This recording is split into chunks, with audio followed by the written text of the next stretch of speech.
Já está, Amélia, força. E desativem os sons, queridos, que é para não interferir, está bem? Bom, boa tarde outra vez. Eu hoje participei nas atividades anteriores como forma de me ligar a vocês, para estarmos todos em sintonia. E a palestra de hoje é de uma grande responsabilidade, porque fala na nossa responsabilidade, uma vez que nos consideramos como espíritas. Acontece o seguinte: a doutrina espírita, o Consolador Prometido,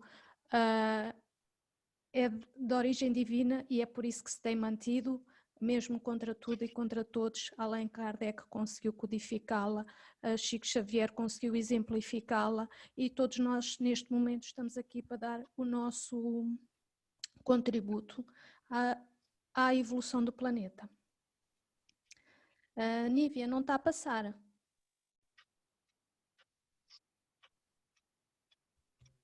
Nívia? Ok. Já vi. Pronto. Tendo consciência de que a doutrina espírita é uma doutrina que engloba os 3 parâmetros principais, a ciência, a filosofia e a religião, em que ela cientificamente vem expor os conhecimentos, a explicação para os ensinamentos de Jesus, filosoficamente vem nos dar a perceber a grandiosidade dos ensinamentos de Jesus e religiosamente vem nos convidar a viver o exemplo de Jesus. Então, como diz Emmanuel, nós podemos considerar a doutrina espírita sobre estes 3 vértices do triângulo, em que o aspecto religioso é o mais importante, pois é aquele que nos liga ao Evangelho de Jesus, é aquele que nos liga à divindade, é aquele que nos dá o verdadeiro propósito da vida.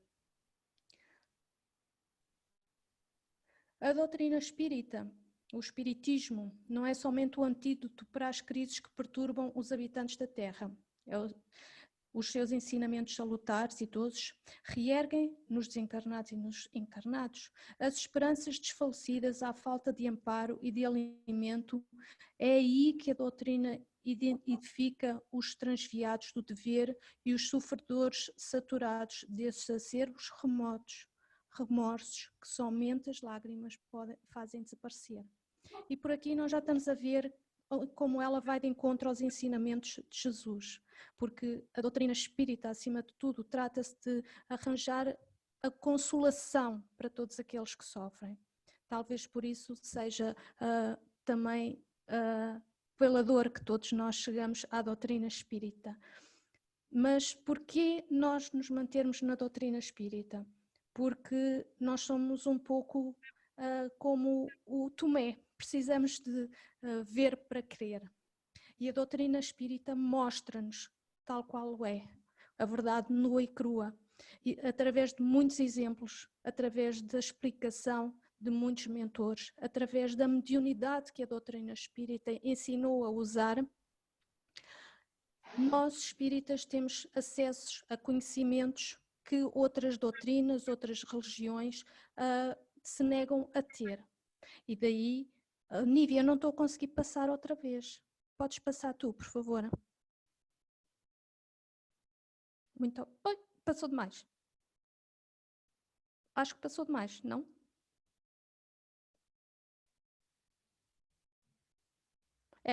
Oi. Aí. Obrigado. Então nós temos que o espiritismo evangélico codificado por Allan Kardec e que segue o Evangelho de Jesus, o Novo Testamento, é o Consolador prometido por Jesus, que pela voz dos seres redimidos através da mediunidade espalha as luzes divinas por toda a terra, restabelecendo a verdade e levantando o véu que cobre os ensinamentos de Jesus, porque na época dele, tal como ele disse, ainda não foi dado aos outros entenderem a sua mensagem. Então a sua mensagem ainda foi velada, ainda foi através de parábolas, através de símbolos, através de exemplos que ficaram gravados para a posteridade. E nesta altura, com a nossa maturidade espiritual, vem o Espiritismo explicar-nos esses símbolos, essas parábolas, esses ensinos de Jesus que mais que nunca estão atualizadíssimos. E cobra os ensinamentos na sua feição de cristianismo redivivo. Porquê? Porque não vem só dar a exemplificação, não vem só dar a explicação. Ele vem mostrar o convite que há da espiritualidade em que nós façamos ressurgir os ensinamentos de Jesus e passemos a vivenciá-los tal e qual como Ele os deu, sem deturpações, sem dogmas, sem, digamos, subterfúgios, sem querer sobrepor a nada, sem mais nada, com a pureza dos ensinamentos de Jesus e usando apenas como arma o amor, a fim de que os homens despertem para a era grandiosa da compreensão espiritual com Jesus. E esta é a era em que nós vamos entrar, em que estamos neste momento na fronteira. A nova era, a era em que a quinta raça está a chegar ao limite, a sexta raça já está a reencarnar e a nova era vem aí, a era do amor e da compreensão com Jesus. Nívia, podes passar, por favor? Ora bem, a esta era de compreensão com Jesus, o Espiritismo não vem alterar rigorosamente nada, porque os mandamentos de Deus dados por Moisés contêm a moral cristã e Cristo foi bastante explícito em dizer que era para respeitar essa moral, que essa é a moral mais elevada que existe. O Cristo foi o iniciador da moral mais pura, mais sublime, mostrando-nos que esses mandamentos por Moisés se reduziam a dois, simplesmente: amar a Deus acima de todas as coisas e ao próximo como a nós mesmos. E essa é a moral evangélico-cristã que deve renovar o mundo, aproximar os homens e torná-los irmãos. Então, o que nós vemos agora, nesta fase de transição para um planeta de regeneração, é que são chegados os tempos em que as ideias morais devem se desenvolver para que se realizem os progressos que estão nos desígnios de Deus. Mas aí é que a doutrina espírita entra. Moisés abriu o caminho, Jesus continuou a obra e o Espiritismo irá concluí-la. E a grande novidade que o Espiritismo traz em relação a outras doutrinas é o convite que a doutrina faz à reforma íntima. Aprendermos a amar-nos a nós mesmos, aprendermos onde estão os nossos limites, aonde estão as nossas fraquezas, aonde estão os nossos vícios e onde estão as nossas virtudes.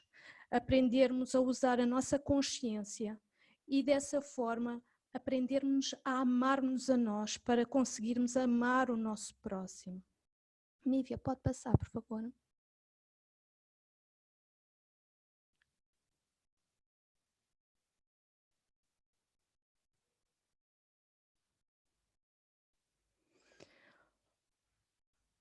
Ora bem, tal como Jesus afirmou, o Espiritismo também vem dizer exatamente a mesma coisa. O Espiritismo não vem destruir a lei, vem dar continuidade. Jesus vem mostrar como é que se aplicava essa lei.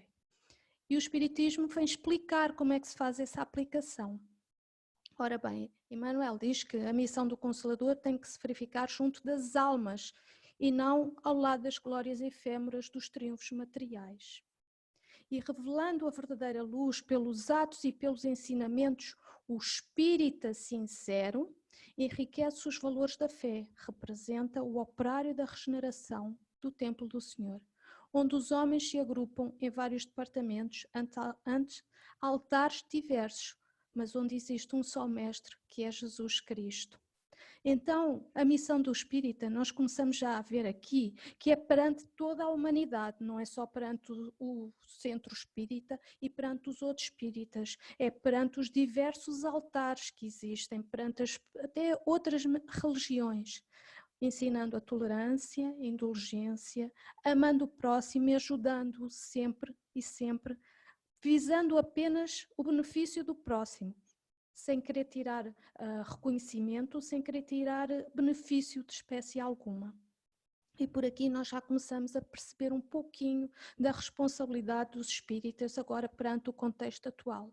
Um contexto em que, neste momento, toda a humanidade, não foi só parte da humanidade, um país ou um continente, não. Todos os continentes, todos os países se encontram em confinamento social, em que todos se encontram retidos nos seus lares para a sua própria sobrevivência material. O acaso não acontece. Nós já temos visto várias vezes vários sinais de que as coisas não estão bem. Nós próprios sentíamos que as coisas não estavam bem, as pessoas andavam numa aflição, numa correria, toda a gente desejosa de ter um pouquinho de tempo, nem que fosse só para dormir, porque a corrida era demais. Era a corrida para o emprego, a corrida para as escolas, a corrida para casa, a corrida depois para as festas, a corrida... Andava-se a correr de um lado para o outro. E neste momento todos são convidados a estar em casa, nos recessos dos seus lares, em que podem refletir se de facto as casas onde moram é um lar, ou se terão que, neste momento, fazer dessa casa um lar. Onde nós vemos que, será que quem optou por estar sozinho ou quem é obrigado a estar sozinho neste momento, de facto é essa a melhor opção? As pessoas que estão longe umas das outras e têm que sair à rua, que têm medo de chegar a mais de 1 metro da próxima porque não sabem se a pessoa está contaminada ou não, se nos vai contaminar. Nós, por nossa vez, não sabemos se estamos contaminados e se vamos contaminar outra pessoa. Temos que manter essas distâncias, não se pode dar um abraço, um aperto de mão, um beijo. Coisas simples que nós tínhamos como dadas como adquiridas. Neste momento perdemos tudo. E como o acaso não acontece, nós vemos aqui sinais de que, neste momento, nós somos convidados a refletir muito bem naquilo que nós tínhamos dado como adquirido. Entretanto, também se vê que devido a toda esta situação, existe muito pânico, existe muito medo e existe quase que uma histeria muda à volta desta situação. E nós, espíritas, devido a todos os exemplos e todas as mensagens que nos têm chegado da espiritualidade, temos obrigações, porque muito será pedido a quem muito foi dado. Nívia, pode passar a seguir, por favor. Acontece que, já dizia João no tempo de Jesus, porque amavam mais a glória dos homens do que a glória de Deus. O Espiritismo, acima de tudo, é uma doutrina de grande sociologia, porque ela vem-nos mostrar a proposta de Jesus e como é que essa proposta pode ser transposta para os nossos tempos. Nós espíritas temos, através dos nossos estudos, dos nossos exemplos e da nossa leitura diária ou semanal, a leitura e os estudos que nós fazemos, não interessa a periodicidade, nós podemos perceber que no Espiritismo a questão social, a questão do relacionamento entre as pessoas, do relacionamento com a espiritualidade, do relacionamento que nós temos pessoal com Jesus e com Deus, o Espiritismo vem-nos alertar para como é que nós fazemos essa relação. Qual é a nossa relação com Deus? Qual é a nossa relação com Jesus? Qual é a nossa relação com o próximo? E, curiosamente, sendo o Espiritismo o grande iniciador da sociologia, nós portugueses temos uma responsabilidade ainda maior no Espiritismo, porque o nosso mentor, o mentor de Portugal, É o grande responsável para as questões sociológicas do mundo. É Lille, que foi aquele que propôs a Jesus transportar o seu evangelho para as terras do Brasil. É o nosso mentor e é ele o responsável pelas questões sociológicas do mundo inteiro. Então nós, portugueses, sob a égide dele, temos maior responsabilidade ainda de dar o exemplo de como é ser espírita, de como é ser cristão, de como é que é ser amar o próximo. Nós temos essa obrigação. Felizmente nós somos um povo de brandos costumes, nós somos um povo calmo e até se pode dizer bastante educado, e temos estado de facto neste período com esta doença, temos estado a mostrar bastante aquilo que nós espíritas gostamos muito, disciplina. Os portugueses têm sido bastante disciplinados, se bem que sempre há exceções, naturalmente, mas temos sido bastante disciplinados no nosso proceder e no nosso respeito para com as diretivas que têm sido recebidas. Mas, curiosamente, todas estas situações têm vindo a ser previstas ao longo do tempo e nós, espíritas, temos tido acesso a várias mensagens, a vários documentos ditados por espíritos, já desde o tempo de Allan Kardec para estas situações. E quanto ao futuro do espiritismo, nas obras póstumas, foi dada a seguinte mensagem a Allan Kardec. O espiritismo é chamado a desempenhar imenso papel na Terra. Ele reformará a legislação ainda tão frequentemente contrária às leis divinas, retificará os erros da história, restaurará a religião do Cristo, que se tornou objeto de comércio e de tráfico vil. Instituirá a verdadeira religião, a religião natural, a que parte do coração e vai diretamente a Deus, sem se deter nas franjas de uma sotaina ou nos degraus de um altar. Extinguirá para sempre o ateísmo e o materialismo, aos quais alguns homens foram levados pelos incessantes abusos dos que se dizem ministros de Deus. Pregam a caridade com uma espada em cada mão, sacrificam as suas ambições e ao espírito de dominação os mais sagrados direitos da humanidade. E isto já em 1860, que foi transmitido a Allan Kardec e, por sua vez, aos espíritas. Então nós vemos aqui que o espiritismo, tal como Jesus disse que ia mandar o Consolador prometido, que iria dar continuidade aos seus ensinamentos, que esse Consolador prometido não seria na imagem de um homem, mas seria espalhado por toda a terra. Nós vemos aí no espiritismo e na mensagem que o espiritismo tem trazido, todo este consolo e todo este convite incessante à humanidade retomar ao seu caminho original, o seu caminho a Deus.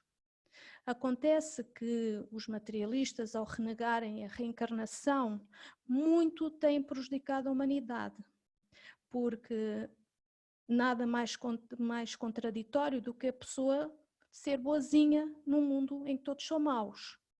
Se, quando morrer, tudo acaba, então qual é a recompensa de ser bonzinho? No entanto, com a reencarnação nós percebemos perfeitamente o que é que estamos aqui a fazer.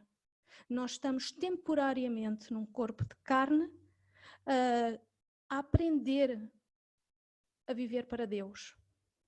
Para que um dia na nossa vida definitiva nós consigamos perceber Deus, a sua vontade e cumpri-la livremente e com muita alegria e muita felicidade. Nívia, podes passar, por favor? O Cristo ensinou com amor e humildade o segredo da felicidade espiritual. E é esta felicidade que a humanidade toda está destinada. No nosso contexto, neste momento, nós estamos com a alegria e com a expectativa de que estamos aí para um planeta de regeneração, um planeta onde a maldade deixará de imperar. Continuará a haver dificuldades, continuará a haver doenças, continuará a haver dores, mas deixará de haver maldade e só por isso um planeta de regeneração já é algo muito, muito dentro do sonho de qualquer pessoa que queira um pouco de paz, um pouco de tranquilidade e que queira seguir em direção a Deus.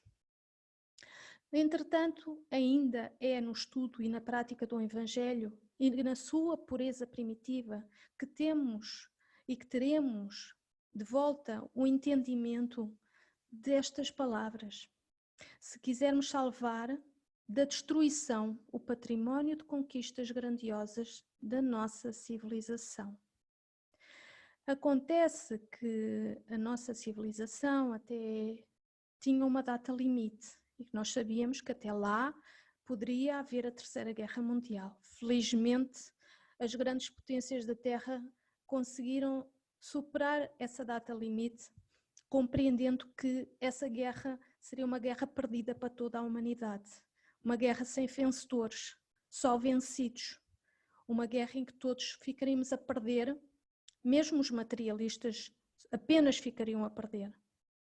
Uma guerra que seria iniciada, não interessa por que potência, mas que seria terminada pelo próprio planeta. Isto, disse-nos Chico, a ciência diz exatamente a mesma coisa. Nós sabemos que o arsenal nuclear do planeta dá para destruir o nosso planeta várias vezes, infelizmente. Esse arsenal ainda existe, mas já não irá ser usado. Entretanto, como nós passamos a data limite, nós somos convidados neste momento a mudar o planeta. E é aí que vem a nova geração. E nas obras póstumas, mais uma vez, é dada uma mensagem muito bonita de um espírito em 1866 sobre a nova geração. E ele diz assim: a terra freme de alegria, aproxima-se o dia do Senhor. Todos os que entre nós estão à frente disputam profiamente por entrar na liça. Já o espírito de algumas valorosas almas encarnadas agitam seus corpos até quase despedaçá-los. A carne interdita não sabe o que há de pensar, desconhecido fogo a devora. Elas serão libertadas porque chegaram os tempos. Uma eternidade está a ponto de expirar. Uma eternidade gloriosa vai despoltar em breve e Deus conta a seus filhos. O reinado do ouro cederá lugar a um reinado mais puro. O pensamento será dentro em pouco soberano e os espíritos de escola que hão vindo desde remotas eras iluminar os séculos em que viveram e servir de balizas aos séculos vindouros, encarnarão entre vós. Que digo? Muitos já acham encarnados. A sábia palavra deles será uma chama destruidora que causará devastações irreparáveis no seio dos velhos abusos. Quantos prejuízos antigos vão desmoronar em bloco, quando o espírito, com uma acha de duplo gume, vier decepá-los pelos fundamentos. E ele termina dizendo assim: rejubilai-vos, pois, todos vós que aspirais à felicidade e que desejais participar dela, os vossos irmãos, como vós mesmos. O dia chegou, a terra trépida de alegria, porquanto vai assistir ao começo do reinado da paz que o Cristo, o Divino Mestre, prometeu, reinado cujos fundamentos ele desceu a assentar. Então nós vemos que numa terra do futuro, na nova era, há um trabalho incessante em repor os ensinamentos de Jesus. Entretanto, tal como diz Emmanuel, nós temos um trabalho muito grande pela frente se não queremos destruir o património das conquistas da nossa civilização. Já passamos a data limite, agora existe todo um trabalho em cima desta passagem em que há que difundir novamente o ensino de Jesus na sua pureza inicial. Temos que o repor, é essa uma obrigação, porque a nova era é a era do Cristo. E como cristãos nós temos o dever não só de seguir os ensinamentos dele, mas de repor as verdades que ele pôs. Muitos perguntarão, então vamos sair à rua e vamos começar a falar a todas as pessoas acerca dos ensinos de Jesus. Não é assim. Jesus não saiu à rua a falar dos seus ensinos indiscriminadamente. Ele primeiro exemplificou e depois, quando as pessoas o queriam ouvir, ele então falava. E é esse convite que os espíritas têm que ceder. A nossa primeira obrigação é o exemplo. E então depois, quem quiser ouvir, nós estarmos dispostos a explicar. Nívia, pode passar a seguir, por favor?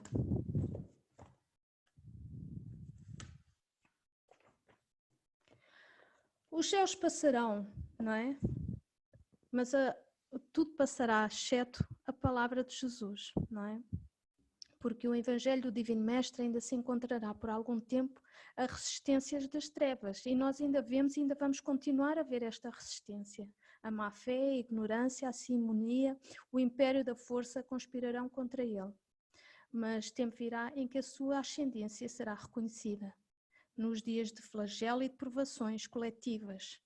É para a sua luz eterna que a humanidade se voltará tomada de esperança. Então novamente se ouvirão as palavras benditas do Sermão da Montanha e através das planícies, dos montes e dos vales o homem conhecerá o caminho, a verdade e a vida. E nós vemos isso exatamente no momento em que nós estamos a passar. Nós estamos a passar um momento de provação e flagelo coletivo, em que nós já vemos e fica bem patente quem está disposto a abdicar um pouco do seu bem-estar para ajudar o seu próximo e quem se continua a agarrar ao seu egoísmo e a não querer saber de mais nada a não ser do seu bem próprio. Neste momento, estão-se a conseguir identificar essas pessoas muito facilmente, infelizmente. Porque estamos a viver situações muito difíceis e é nas situações difíceis que se vê o que cada um é capaz. E então é aqui que há uma mensagem que foi enviada, foi dada a Allan Kardec, esta oral, sobre a regeneração da humanidade. E ela diz assim: agora dizemos, os tempos são chegados. Tudo o que está perdido no Evangelho tem de cumprir-se, e neste momento se cumpre conforme reconhecereis mais tarde.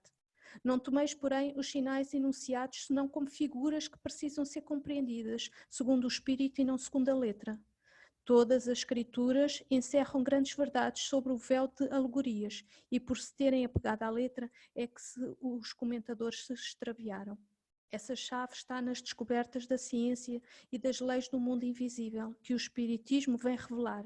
Daqui em diante, com o auxílio desses novos conhecimentos, o que era obscuro se tornará claro e inteligível.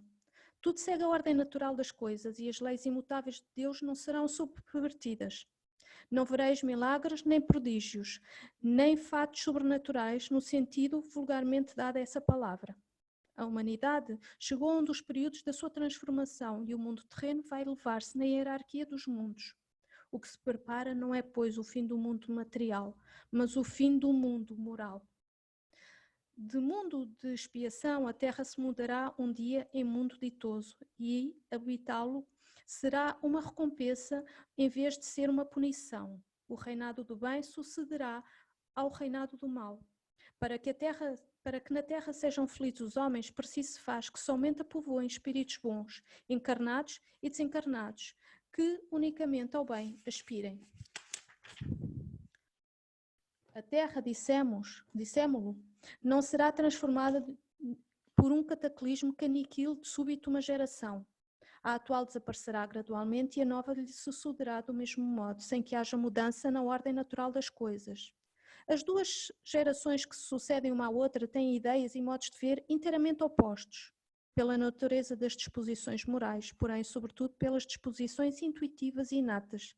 Torna-se fácil distinguir à qual das duas pertence cada indivíduo.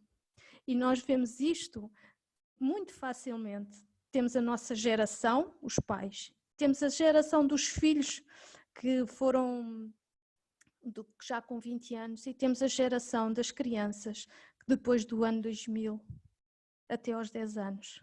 E notamos apenas nestas 3 gerações esta diferença de mentalidades, de maneiras de agir. Tendo de fundar a era do progresso moral, a nova geração se distingue por uma inteligência e uma razão em geral precoces, juntas ao sentimento inato no bem e nas crenças espiritualistas. Comporá de espíritos que, já tendo progredido, estão predispostos a assimilar as ideias progressistas e aptos a secundar um movimento regenerador. Com referência a essas migrações de espíritos, os espíritos que terão que sair, os espíritos que vêm para auxiliar o progresso, ninguém pretenda que todos os espíritos retardatários serão expulsos da Terra e relegados para mundos inferiores. Muitos, ao contrário, aí é onde voltar, porque muitos cederão ao império das circunstâncias e dos exemplos. Neles a casca está mais estragada do que o cerne. Terão a ajudar os espíritos bons que por eles se interessam e que se esforçam por esclarecê-los e por lhes mostrar que errado era o caminho que trilhavam. Pelas vossas preces e exortações podeis contribuir muito para que se melhorem, porque há perpétua solidariedade entre mortos e vivos. Não haverá, pois, exclusão definitiva, senão dos espíritos substancialmente rebeldes, daqueles que o orgulho e o egoísmo, mais que a ignorância, tornaram surdos aos apelos do bem e da razão. Assim, orai por esses endurecidos, a fim de que se emendem enquanto ainda é tempo, visto que se aproxima o dia da expiação. Contudo, através da escura nuvem que nos envolve e em cujo seio ronca a tempestade, já podeis ver despontando os primeiros raios da nova era. Por toda a parte fermentam as ideias, percebe-se que o mal e experimentam-se remédios para debelá-lo, mas muitos caminhos sem bússola e se perdem em utopias. O mundo se acha empenhado num imenso trabalho de gestação que já dura há um século. Ora, isto no século XIX já durava desde o século XVIII, a transformação. A fé inata será um dos caracteres distintivos da nova geração. Não é a fé exclusiva e cega que divide os homens, mas a fé raciocinada que esclarece e fortifica. O espiritismo é a senda que conduz à renovação, porque destrói os dois maiores obstáculos que se opõem a esta renovação, a incredulidade e o fanatismo. Assim, pois, a era nova vê-lo-á engrandecer-se e prosperar pela força mesma das coisas, tornar-se à base de todas as crenças, o ponto de apoio de todas as instituições. E isto nós já vamos vendo que a maior parte das instituições, a maior parte das correntes espiritualistas, neste momento, e já há uns tempos para cá, adotam exatamente os mesmos preceitos e os mesmos conceitos que o espiritismo já há mais de um século falava. Nós vemos, felizmente, nas faculdades de medicina do Brasil já está a ser ministrado os livros da André Luiz, porque todo aquele conhecimento finalmente está a ser reconhecido como progressista, como conhecimento verídico, verdadeiro, que auxilia os médicos e que poderá auxiliar muito os pacientes. E ele continua e diz: dentro em pouco tempo vereis também as artes e se acercarem dele, e como que uma mina riquíssima a traduzirem os pensamentos e os horizontes que a ele panteteiam, por meio de pintura, da música, da poesia e da literatura. Nós temos a vasta literatura espírita, com maravilhosos romances, como aquele que nós temos estado a estudar, A Renúncia, entre outros. Nós temos a chamada música da nova era. Nós já temos, se formos à internet, vemos imensas imagens espiritualistas que, de acordo com os ensinamentos do espiritismo. Temos filmes, inclusive, que espiritualmente falando estão corretos, como, por exemplo, O Sexto Sentido. Então, dentro das artes, nós já temos muita coisa espírita, embora não esteja lá com esse carimbo do espiritismo, não é? Mas, como nós já vimos atrás, não é o nome espiritismo que é importante, é a mensagem, é o ensinamento, isso é que é o importante. E ele ainda diz mais: em breve vereis os primeiros bosses da arte espírita que mais tarde ocupará o lugar que lhe compete. Espíritas, o futuro é vosso e de todos os homens de coração e devotados.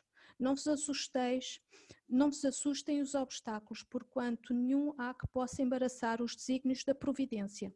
Trabalhai sem descanso e agradecei a Deus o ter-vos colocado na vanguarda da nova falange. É um ponto de honra para vós mesmos, que vós mesmos solicitastes e do qual é preciso vos mostreis dignos pela vossa coragem, pela vossa perseverança e pelo vosso devotamento. As lutas, aliás, são necessárias para fortalecer a alma. O contacto com o mal faz que o melhor se apreciem as vantagens do bem. As lutas contra os elementos desenvolvem as forças físicas e a inteligência.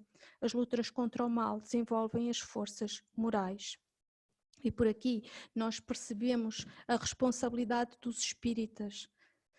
Eu, quando li isto, lembrei-me imediatamente do exemplo de Herculano Pires.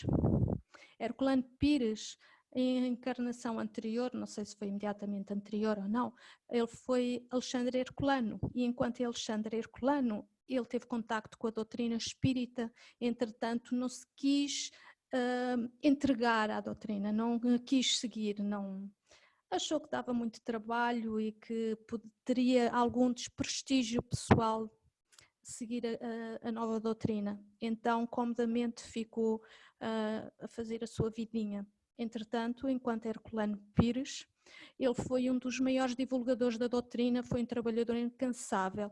Ele acompanhou Chico Xavier e Manuel, ele fez muitas reportagens, ele escreveu muitos livros, ele tinha um programa radiofónico, ele foi incansável. Entretanto, nós vemos que um grande seareiro da doutrina já tinha tido contacto com a doutrina. Então, todos nós, neste momento que estamos na doutrina, de uma maneira ou outra já tivemos contacto com ela anteriormente. Todos nós, possivelmente, somos aqueles da mensagem que pediram para vir dar provas mais uma vez, aumentando assim a nossa responsabilidade perante a doutrina e perante o nosso próximo. Nívia, pode passar, por favor. E então fica a nossa obrigação, os bons espíritas. Ora bem, os bons espíritas, como diz o Evangelho, são o verdadeiro homem de bem. E o verdadeiro homem de bem é aquele que pratica a lei de justiça, de amor e caridade na sua maior pureza. Isto está no Evangelho, segundo o Espiritismo, e estão enumeradas as qualidades do homem de bem lá. Não é? Ele diz que o homem de bem interroga a sua consciência sobre os seus atos, tem fé em Deus, na sua bondade, justiça e sabedoria, tem fé no futuro e põe os bens espirituais acima dos materiais, é resignado, sabe que as dores e as vicissitudes são provas e expiações e que acima de tudo são para o seu aprimoramento espiritual, pratica a caridade e o amor ao próximo, sem esperar nada em troca e parte sempre em defesa do mais fraco. Tira satisfação nos benefícios que espalha, pensa nos outros antes de pensar em si, é bom, é humano, é benevolente, sem distinção, respeito a tudo e a todos, tem por guia a caridade, não alimenta ódios, vinganças ou rancores, perdoa todo o bem que lhe fazem e esquece, é indulgente para com as fraquezas alheias, não se compraz nos defeitos alheios e se os evidencia é sempre para tirar um bem maior. Estuda as suas imperfeições e combate-as, não dá valor ao seu espírito, não se envaidece das suas riquezas e das suas vantagens pessoais, usa e não abusa dos bens concedidos porque sabe que vieram de Deus. É bondoso e benevolente para com os seus subordinados quando numa posição de hierarquia. E, quando subordinado, cumpre escrupulosamente os seus deveres. Respeita os bens e os direitos dos seus semelhantes. E isto é um resumo só, porque muito mais poderia ser dito sobre o homem de bem. Então, o Espiritismo não cria nenhuma nova moral, ele facilita aos homens a compreensão e a prática da moral do Cristo, dando uma fé sólida e esclarecida àqueles que duvidam ou vacilam. E por aqui nós vamos percebendo a nossa responsabilidade enquanto espíritas, porque nós, antes de sermos espíritas, somos cristãos. O espiritismo é de origem cristã, ele assenta no Evangelho de Jesus. Os bons espíritos que ajudaram na codificação da doutrina, que a têm amparado, aqueles que nós chamamos os benfeitores, os espíritos que tanto se esforçam por nos ajudar a ter casas espíritas, a tê-las abertas, a ter as nossas tarefas. Todos eles o fazem por amor ao próximo, por amor a Deus e sempre em consonância com as ordens de Jesus, que é o nosso grande mentor espiritual. Todos eles respeitam, acima de tudo, as ordens de Jesus, porque sabem que tudo o que Jesus diz vem de Deus. E tudo o que Jesus faz vem de Deus. Tal como Jesus disse, eu e o Pai somos um. Ele consegue comunicar diretamente com Deus, consegue perceber qual é a vontade de Deus e tira uma imensa felicidade em cumprir as ordens e a vontade de Deus. Um dia nós chegaremos lá, um dia nós conseguiremos tirar felicidade de perceber a vontade de Deus e de cumpri-la livremente. Entretanto, estamos aqui nesta fase evolutiva em que temos acesso a muitos esclarecimentos, a muitos conhecimentos e, dessa forma, aumenta a nossa responsabilidade. Nívia, pode mudar, por favor? Então, dos espíritas, reconhece o verdadeiro espírita por aquele que faz um esforço enorme para domar as suas más inclinações e tenta agir corretamente. Ou seja, o verdadeiro espírita segue o exemplo do Cristo, por mais que custe. E nós sabemos que o exemplo do Cristo não, como espírito muito elevado, como nosso mentor, grande responsável por toda a humanidade deste planeta e de mais alguns planetas, ele não tinha necessidade de encarnar entre nós. Entretanto, ele viu a necessidade de encarnar entre nós, de se fazer igual a nós, para entre nós mostrar aquilo que nós somos capazes se quisermos. Basta termos fé, como ele disse, do tamanho de um grão de mostarda. O Cristo fez-se pequeno entre nós para nos mostrar o que é ser grande. Ele deu-nos o exemplo da humildade, do amor, da abnegação, da indulgência, da renúncia. E ele, que é o maior dentre todos nós, foi o que se recusou a julgar-nos. Quando levaram a mulher adúltera e lhe perguntaram o que é que haviam de fazer, ele não a acusou, não a julgou. Apenas disse que quem tivesse sem pecado que atirasse a primeira pedra. Ele não se pôs no lugar daquele que estava sem pecado, não se pôs no lugar do juiz. Ele, muito humildemente, deu a sua opinião. Então, nós, espíritas, nas nossas atividades comuns, devemos dispensar o máximo de indulgência para com os nossos semelhantes, vigiando muito bem a nossa própria conduta, porque antes de cogitarmos com a iluminação dos outros, deveremos buscar a nossa própria iluminação no cumprimento das nossas obrigações. E isso já é um trabalho muito difícil. Porque se nós temos a nossa consciência, se cada pessoa tem a sua consciência como guia do que é certo e do que é errado, também sabemos que ela só na altura exata é que vem dizer o que é certo e o que é errado. Antes de tomar a decisão, nós temos que pensar muito bem. E como a sabedoria popular diz, não é? De boas intenções o inferno está cheio. Às vezes nós a pensar que estamos a fazer o bem, estamos a fazer o mal. Daí os conhecimentos da doutrina espírita serem imprescindíveis, porque tudo aquilo que nos tem sido ensinado da vida de Jesus e dos exemplos de Jesus, muitas vezes não fica claro o que é o certo e o que é o errado. Como é que nós devemos proceder? Por vezes, nós a querer fazer o bem, podemos estar a fazer o mal, porque nós ainda não sabemos o que é o bem divino, o bem de Deus. Muitas vezes, entregar a Deus e deixar para Deus que as coisas corram, em vez de interferirmos, já é estarmos a fazer o bem. Entretanto, também temos de ter a certeza que sempre que tiver ao nosso alcance ajudar alguém, devemos fazê-lo. E é nesta dualidade que nós por vezes nos perdemos e não sabemos muito bem como agir. E é graças a ela que existe o tal provérbio, não é? Nívia, pode passar, por favor. Portanto, todo aquele a quem muito foi dado, muito lhe será pedido, e quem muito foi confiado, muito será exigido. E nós, espíritas, temos acesso a conhecimentos, a diretrizes, coisas magníficas, lindíssimas.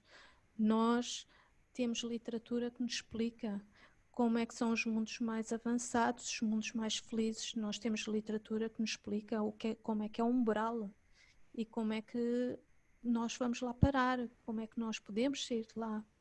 Nós temos exemplos, temos livros a relatar exemplos de vidas inteiras, com várias vidas do mesmo espírito, a mostrar os caminhos e os descaminhos que por vezes podemos tomar. Então o Espiritismo é a luz de uma nova renascença para o mundo inteiro. Para que a sublime renovação se concretize, porém, é necessário nos convertermos em raios vivos da sua santificante claridade, ajustando a nossa individualidade aos imperativos do infinito bem. E é aqui que nos dias de hoje fica muito difícil, porque a nossa individualidade, constantemente alimentada pelo egocentrismo, pelo protagonismo, porque hoje em dia está muito em voga as redes sociais e que alimenta mesmo imenso protagonismo, fica muito difícil, por vezes, nós domarmos a nossa individualidade e moldá-la aos imperativos do bem, aos imperativos do que é divino, do que é o infinito bem. Nívia, pode passar, por favor. Então, fica-nos mais uma vez o exemplo de Jesus, e que no Caminho, Verdade e Vida, Emmanuel explica muito bem. Para executar a sua divina missão de amor, Jesus não contou com a colaboração imediata de espíritos aperfeiçoados e compreensivos, e sim, aniquilou-se a si mesmo, tomando a forma de servo, fazendo-se semelhante aos homens.